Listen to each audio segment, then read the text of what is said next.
We're looking at factors that affect kinetic energy. The procedure is quite simple. We're going to have certain conditions under which we're going to drop certain object from a particular height. This would roll down and displace this particular object, right? So the very first case would be we have marbles with the same mass, different velocity. That is, I'm going to make use of this marble and I'm going to drop it such that it will reach the box with a different velocity. So we have to observe what will be the displacement. Okay, so let's have a look at this video. So we are looking at the very first case from a height of 4 centimeter. So the box got displaced to a distance of 14 centimeter. The next case is approximately 8.4 centimeter height. And this, with increase in height, we have more energy, and so it got displaced to a distance of 24 centimeter. Now to a height of 10 centimeter, a bit more than the last one.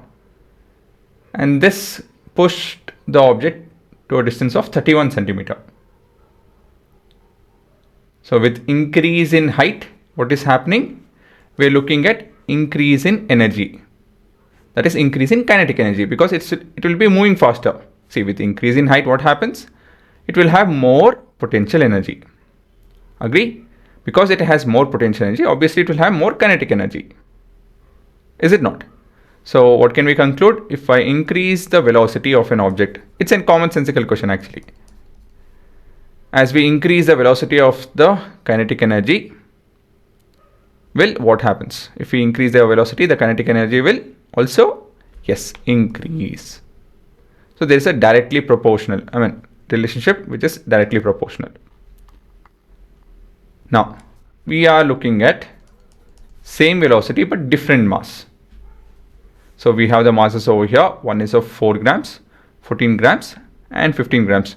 It will be in the combination of one and one of this and combine force.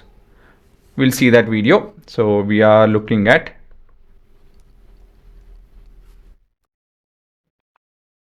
this particular video as of now. So very first thing is of 4 grams, a very small mass, fixed height, remember. It displaces the object to a distance of 9 centimeter. Now 14 grams.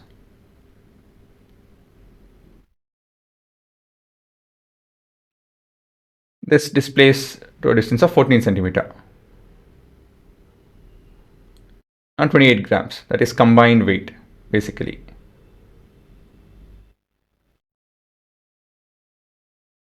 This pushed to a distance of 20 centimeter.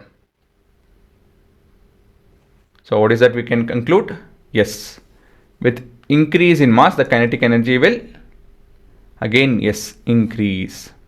Now, what is the overall conclusion? The kinetic energy is dash proportional to mass.